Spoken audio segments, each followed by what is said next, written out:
प्रवक्ता नमिता। आज का मेरा विषय है चार हाथ। असगर वजाहत द्वारा लिखित एक लघु कथा चार हाथ। तो देखते हैं कि असगर जी इसे चार हाथ यानी हर किसी का तो दो हाथ होता है। आप सोच रहे होंगे कि हर किसी का तो दो हाथ होता है, तो ये चार हाथ क्या है? तो देखते हैं, इसके बाद हम प्रारंभ करते हैं कि ये चार हाथ क्या है। ये है हमारे लेखक असगर वजाहत जी। इनका जन्म जो है 5 जुलाई 1946 में हुआ है। साहित्य के क्षेत्र में ये कहानीकार है, बहुत ही मूलतः ये कहानीकार है।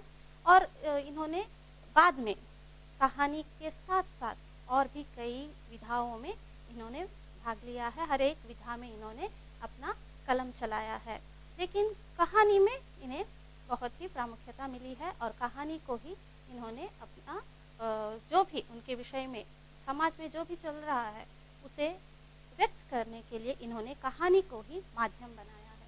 तो देखते हैं कि चार हाथ क्या है। ऐसे तो हम सोचते हैं कि हर मानव का जो है, मनुष्य का दो हाथ है, और ये चार हाथ क्या है ऐसा सोचते हैं। सोचोगे कि आप चार हाथ क्यों दिया है, ऐसा क्या है इस कहानी में, इस लघु कथा में क्या कहने की कोशिश कर रहे हैं हमारे लेखक जी। ये सभी बातों को हम देखते हैं। सबसे पहले कहानी पढ़ते हैं, उसके बाद इसमें क्या मैसेज मिलता है वो देखते हैं। और ये चार हाथ शीर्षक यहाँ पर क्यों दिया गया है इसे भी हम जानते हैं। चार हाथ। एक मिल मालिक के दिमाग में अजीब अजीब ख्याल आया करते थे, जैसे सारा संसार मिल हो गया है, सारे लोग मजदूर और वह उनका मालिक या मिल में और चीजों की तरह आदमी भी बनने लगेंगे, तब मजदूरी भी नहीं देनी पड़ेगी, वगैरह वगैरह। देखिए यहाँ पर आप नोटिस कर सकते हो कि एक मिल का मालिक है, बहुत ही अमीर आदमी है, जो हर बार सपना देखता है, ख्याल करता है, अजीब अजीब वो सोचता रहता है कि अगर सारा संसार मिल हो गया और वहीं पर मिल में ही आदमियां बनने लगेंगे, तो आदमी बनने लगेंगे तो क्या होगा, मजदूर बनाऊंगा उनको, और मैं उनको मजदूर बनाऊंगा तो मजदूरी देनी नहीं पड़ेगी। तो देखिए यहाँ पर वो अपने प्रॉफिट के बारे में सोचता है, अपने बारे में सोचता है, किसी और के बारे में नहीं सोचता। और उसके दिमाग में यही ख्याल आता है कि मिल में अगर आदमी प्रोड्यूस होगा, तो अगर हम करेंगे तो वहाँ पर क्या होंगे, सब लोग मजदूर बन जाएंगे, मेरे नौकर बन जाएंगे और मुझे पैसे देने की ज़रूरत नहीं पड़ेगी। वहाँ पर प्रॉफिट भी होगा, लाभ भी होगा और कोई पैसा भी खर्च नहीं होगा। इस तरह से वो सोचता है। आगे देखते हैं। एक दिन उसके दिमाग में ख्याल आया कि अगर मजदूरों के चार हाथ हो तो काम कितनी तेजी से हो और मुनाफा कितना ज्यादा। तो उसके बाद उसके दिमाग में ख्याल आता है कि अगर मजदूरों के दो हाथ के बदले दो एक्स्ट्रा हाथ होंगे तो कितना फायदा होगा मुझे। अभी इतना फायदा हो रहा है, तो चार हाथ होंगे तो कितना फायदा होगा। इस तरह से वो सोचता है। लेकिन ये काम करेगा कौन? उसने सोचा वैज्ञानिक करेंगे ये है किस मर्ज की दवा। उसने यह काम करने के लिए बड़े वैज्ञानिकों को मोटी तनख्वाहों पर नौकर रखा और वे नौकर हो गए। देखिए वो इतना अमीर है कि साइंटिस्ट को भी वो अपना नौकर बनाता है यहाँ पर, और वो भी नौकर बन जाते हैं।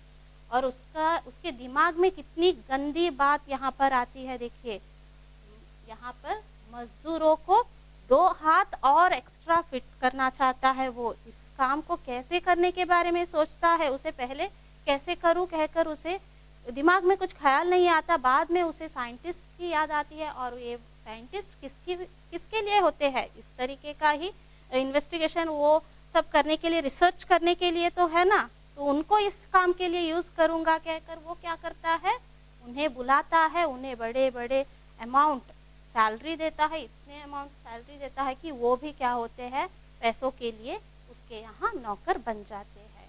आगे देखते हैं। कई साल तक शोध और प्रयोग करने के बाद वैज्ञानिकों ने कहा कि ऐसा असंभव है कि आदमी के चार हाथ हो जाए। तो वैज्ञानिकों ने भी बहुत सालों तक वहां पर रहकर रिसर्च किया है। रिसर्च करने के बाद उन्होंने एक फैसला लिया कि ये तो इम्पॉसिबल है, ये नहीं हो सकता, क्योंकि नियति का हमारा एक तो नेचुरल है कि आदमी के 2 ही हाथ है, 4 हाथ नहीं हो सकता। तो ये बात वो रिसर्च भी करते हैं, उसके बाद ये प्रूव होता है कि ये नहीं हो सकता, ये असंभव है। ये प्रूव होने के बाद वो ओनर से, वो बड़ा मिल मालिक होता है ना, उनसे बताते हैं कि ये पॉसिबल नहीं है।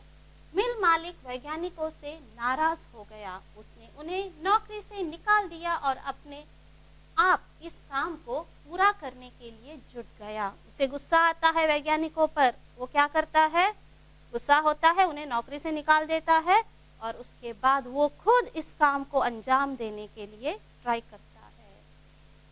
उसने कटे हुए हाथ मंगवाए और अपने मजदूरों को फिट करवाने चाहे, पर ऐसा नहीं हो सका।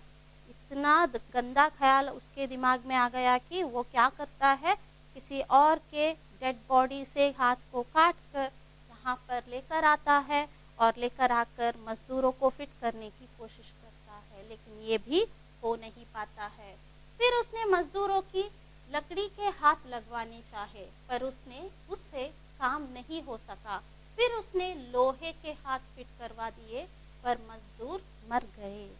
यहाँ पर देखिए कितनी बुरी स्थिति हो गई है मजदूरों की, कि वो मालिक क्या कर रहा है, अपनी मनमानी कर रहा है, एक गरीब लोगों के साथ यहाँ पर कितना बुरा व्यवहार कर रहा है। वो एक मालिक है कहकर अपने मजदूरों को इतने बुरे तरीके से वो टॉर्चर कर रहा है।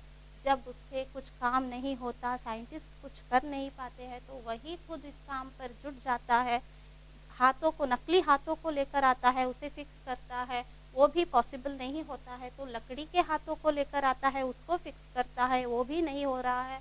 उसके बाद लास्ट में वो क्या करता है, लोहे के हाथ को लेकर आता है और अपने मजदूरों को फिट करवाता है।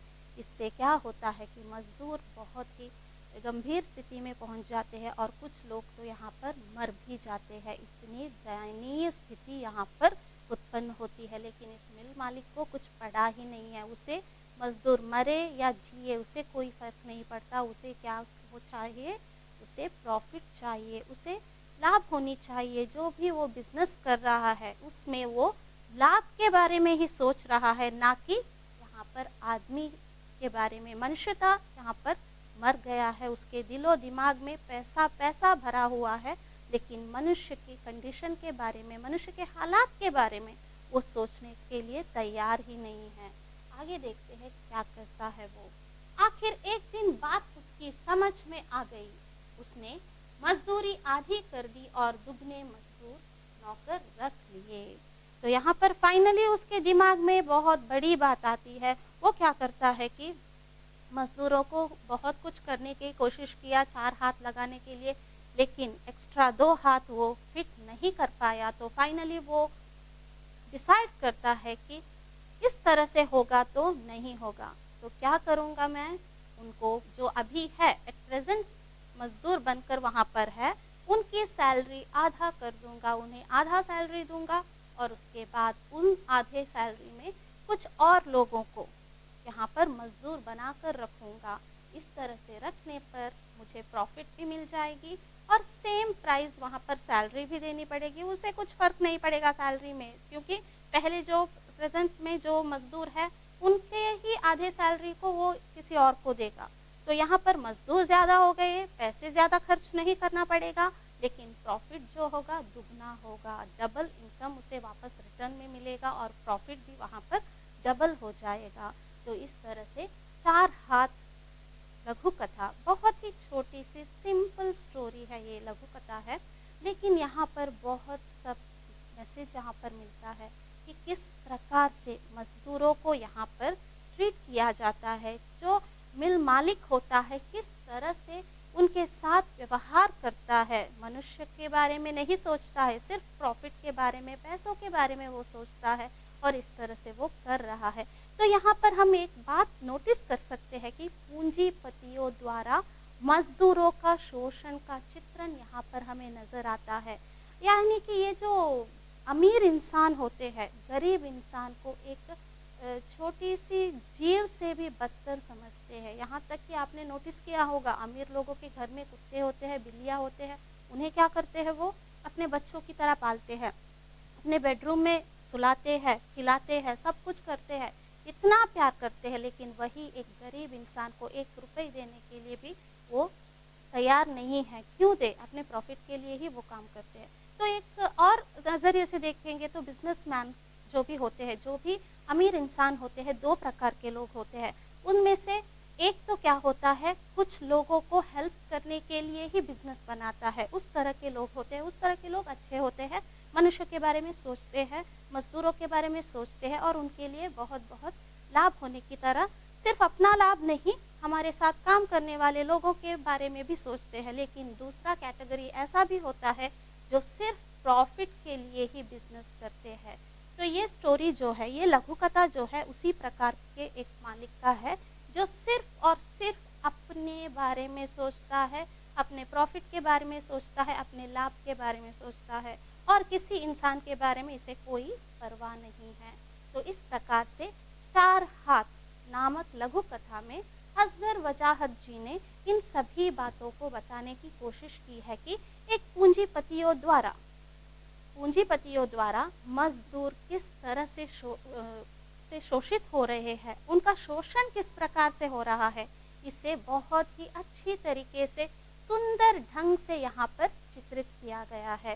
इतना कहकर मैं ये कहानी यहीं पर ख़त्म करना चाहती हूँ। धन्यवाद।